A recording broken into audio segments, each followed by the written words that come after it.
Friends, PM Modi की तरफ से एक ऑफिशियल छूट दे दी गई है तीनों सेनाओं को। और ये कहा गया है कि सेना तय करेगी कि कहाँ युद्ध करना है और किस समय पे युद्ध करना है।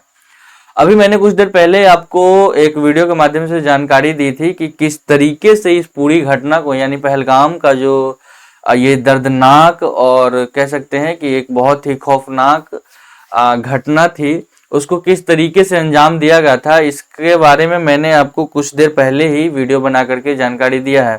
जिसमें मैंने बताया था कि 2 दिन पहले से इसकी प्लानिंग हो चुकी थी, लेकिन मौसम खराब होने के कारण वहां लोग नहीं पहुंच सके। इसके लिए आ, मतलब मौसम ठीक हो जाए, इसके बाद उस आतंकी हमले को अंजाम दिया जाए। तो इसके लिए 2 दिन 3 दिन लेट किया गया। मतलब ये 21 या फिर 22 तारीख को 20 या 21 तारीख को ही ये किया जा सकता था, लेकिन इसको 22 तारीख को किया गया। तो आज जो है अभी ये एक मोड़ इसलिए आ गया है, इस सारी परिदृश्य को देखते हुए हम ये बता रहे हैं आपको कि अभी कुछ देर पहले पीएम मोदी का एक हाई प्रोफाइल बैठक थी, जिसमें पीएम मोदी और राजनाथ सिंह जो रक्षा मंत्री हैं हमारे देश के, और तीनों सेनाओं के प्रमुख और कई सारे बड़े पदाधिकारी लोग थे वहां पे। उन सारे लोगों के बीच में एक ये डिसीजन लिया गया और एक पीएम मोदी का एक काफी मतलब प्रभाव करने वाला, जिस मतलब प्रभावित एक वचन दिया गया, एक स्टेटमेंट दिया गया है कि मैं आपको बताता हूं अभी, एक मिनट। जिसमें पीएम मोदी बताए हैं कि आतंकवाद को जिसमें पीएम मोदी बताए हैं कि आतंकवाद को कुचलना हमारा राष्ट्रीय संकल्प है और सेना को इसके लिए पूरी छूट दी जा रही है। ठीक है, मतलब इस तरीके से अगर बयान मिल जाता है इसको लेकर के इंडियन आर्मी को, मतलब भारतीय सेना को, तो क्या अंजाम होगा पाकिस्तान का आप सोच सकते हैं। और बाकी आप इसके बारे में कमेंट में बताइएगा कि मतलब क्या युद्ध लड़ना हमारे लिए सही है, या फिर क्या मतलब किसको कितना घाटा होगा। अगर आप इस पे भी चाहते हैं कि एक वीडियो बनाया जाए तो मैं जरूर बनाऊंगा। बाकी अभी मैं देखता हूँ इसको आगे क्या है। तो मंगलवार को जो है वो 2 हाई लेवल बैठकें हुई थी, जिसमें पीएम मोदी ने मंगलवार को तीनों सेनाओं के प्रमुख और एनएसए अजीत डोभाल, सीडीएस अनिल चौहान के साथ हाई लेवल की मीटिंग हुई, जिसमें पीएम ने तीनों सेनाओं को ये एडवाइजरी जारी कर दिया कि आतंकवाद को करारा जवाब देने के लिए खुली छूट दी जा रही है उनको। ठीक है, वहीं दूसरी हाई लेवल की बैठक में अमित शाह और आरएसएस के प्रमुख, बीएसएफ के प्रमुख और एनएसजी के प्रमुख, मतलब सारे बड़े बड़े जो सिक्योरिटी एजेंसीज हैं वहां पे, उसके प्रमुख वहां पे मौजूद थे, जो दूसरी मीटिंग थी। वहीं बुधवार को मीटिंग भी होने, वहां भी मतलब कल यानी बुधवार को एक मीटिंग होने वाली है जो लगभग 11 बजे के आसपास होगी, जिसमें प्रधानमंत्री के आवास पर मतलब CSS cabinet committee on security बैठक होगी। और उसमें मेंबर मिलेंगे, जिसमें cabinet committee on economic affairs के मेंबर रहेंगे, और पीएम की अध्यक्षता में कैबिनेट की बैठक होगी। समय अभी तक तय नहीं किया गया है कि क्या किस समय तक ये बैठक होगी, मतलब 11 बजे के आसपास का ये समय दिया गया, लेकिन एग्जैक्ट समय का पता नहीं है। और ये तीनों बैठकें एक के बाद एक होंगी। ठीक है, तो एक 11 बजे होगी, एक मतलब 3 बैठकें होंगी, एक 2 जो है उसका समय अभी तक निर्धारित नहीं किया गया। तो पीएम मोदी ने मंगलवार को आतंकवाद से निपटने के लिए तीनों सेनाओं को खुली छूट दे दी है। और न्यूज एजेंसी पीटीआई के मुताबिक पीएम ने कहा कि आतंकवाद को करारा जवाब देना राष्ट्रीय संकल्प है और हम में भारतीय सशस्त्र बलों की पेशेवर क्षमताओं पर पूरा भरोसा है, यानी पूर्ण विश्वास है कि हमारी इंडियन आर्मी इस चीज को पूरा कर लेगी। क्योंकि भाई अभी तक का इतिहास रहा है, 1965 का युद्ध हो, 1971 का युद्ध हो, कारगिल वॉर हो, या फिर पुलवामा में अगर यहाँ हम लोगों के का जो इस तरीके से किया गया था कि भारतीय सेना को बम से उड़ाया गया था, वहां पे कई सारे सैनिक जो है वो शहीद हुए थे, उसका भी एक करारा जवाब दिया गया। तो ये हमारा इतिहास रहा है कि इंडियन आर्मी अभी तक कभी पीछे नहीं हटी है, और वहां पे वो डट करके दुश्मनों का सामना करती है और उसका खात्मा करती है।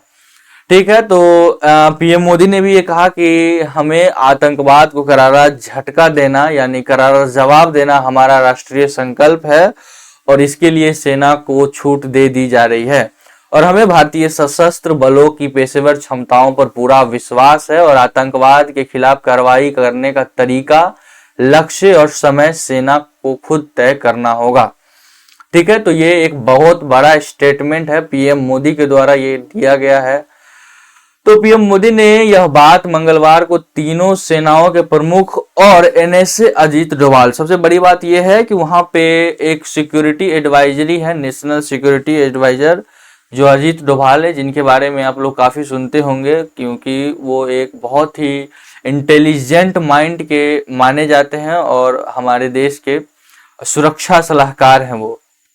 उनकी मौजूदगी में और सीडीएस जो है एक अनिल चौहान है, उनकी मौजूदगी में इस हाई लेवल की मीटिंग हुई थी और इसमें यह निर्णय लिया गया। यह बैठक लगभग 1.5 घंटे से ज्यादा चली और सूत्रों के मुताबिक इस मीटिंग के आधे घंटे बाद गृह मंत्री आए, जो दूसरी फिर उसमें इस तरह का वो किया गया और उसमें आरएसएस के प्रमुख मोहन भागवत जो है वो भी पीएम आवास पहुंचे थे। ठीक है। और विदेश मंत्री, यहाँ पे एक और बातें निकल करके आ रही हैं कि विदेश मंत्री एस जयशंकर दुनिया भर के 9 देशों के विदेश मंत्रियों से बातचीत किए और उन्होंने ट्वीट किया। मतलब लगभग 9 घंटे में लगभग 9 देशों के विदेश मंत्रियों से फोन पर बातचीत हुई है उनकी। तो ये सारा घटना जो है 22 अप्रैल को पहलगाम में हुई। वैसरन घाटी में 26 पर्यटकों को मारे गए और जबकि 10 से ज्यादा लोगों को यहाँ पे घायल किया गया। इसको लेकर के अभी इंडिया और पाकिस्तान के बीच वो तनाव बढ़ा हुआ है। वहीं पे पीओके लेने की भी बात की जा रही है, तो इसके लिए भी एक वीडियो बनाया जाएगा। अगर आप लोग कमेंट में करते हैं, इस तरीके से बताते हैं मुझे कि इस तरीके से आपको एक वीडियो बनानी चाहिए, तो मैं जरूर बनाऊंगा। ठीक है।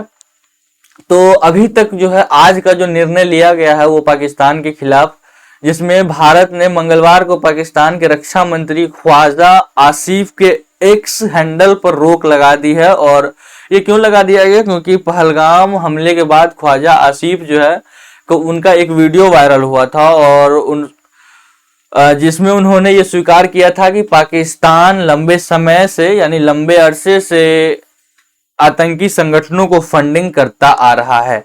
इसको लेकर के वहां के वो ख्वाजा आसिफ जो है रक्षा मंत्री पाकिस्तान के, उसके ट्विटर हैंडल पे रोक लगा दिया गया है। और पहलगाम हमले में आज इंटेलिजेंस एजेंसियों ने बड़ी जानकारी दी है और इनका जो कहना है कि सूत्रों से पता चला है इनको कि हमले का मास्टरमाइंड एक पाकिस्तान का पूर्व एसएसजी कमांडर है जिसका नाम है हसीम मूसा। ठीक है, देख लीजिए आप लोग, ये जो है हसीम मूसा, इन्हीं को ये इसी का मास्टरमाइंड ये था और इन्हीं की अगुवाई में शायद ये की गई थी। ठीक है, बट इनको अभी तक पकड़ा नहीं गया है और ये अभी लश्कर ए तैयबा के लिए भी काम कर रहे हैं। अटारी वाघा बॉर्डर से 104 पाकिस्तानी नागरिक वापस भेजे गए और महाराष्ट्र सरकार मृतकों के आश्रितों को 50 लाख रुपए और नौकरी देने का भी ऐलान किया है। वहीं राजस्थान में ये एक अलग ही मोड़ आ सकता है कि टेक्नोलॉजी वॉर हो सकता है। जैसे कि राजस्थान में पाकिस्तानी हैकर जो है वो शिक्षा विभाग की वेबसाइट को हैक किया और लिखा कि अगला हमला टेक्नोलॉजी से होगा।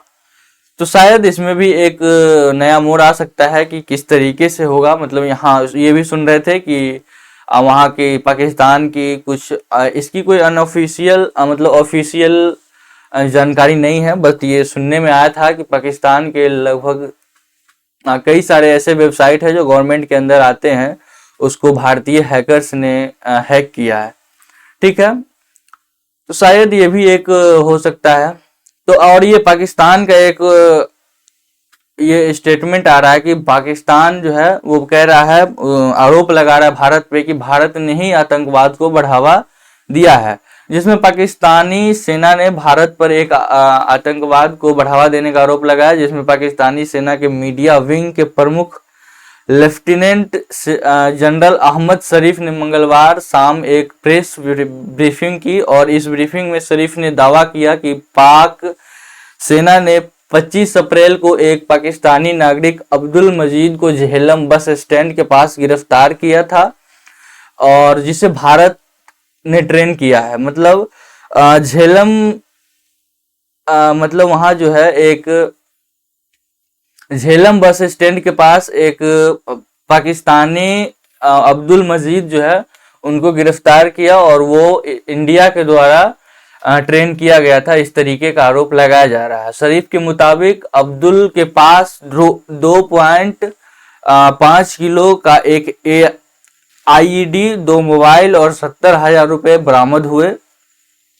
वहीं सेना ने आगे अब्दुल के घर से एक भारतीय ड्रोन और 10 लाख रुपए कैश बरामद करने की बात कही है। ठीक है, तो वहीं पीएम हाउस के जो हाई लेवल की मीटिंग थी उसकी खत्म हुई, उसका जो है वो एंडिंग हुआ। उसमें 1.5 घंटे तक चली थी हाई लेवल की मीटिंग और मीटिंग में पीएम मोदी के साथ रक्षा मंत्री Rajnath Singh, chief defence staff Anil Chauhan, national security adviser Ajit Doval और तीनों सेनाओं के प्रमुख भी मौजूद थे। ठीक है, तो फ्रेंड्स अगर आप इस चैनल पे नए हैं तो प्लीज सब्सक्राइब कर लीजिए और अभी तक आपने इसको शेयर नहीं किया इस वीडियो को तो जरूर शेयर कीजिएगा।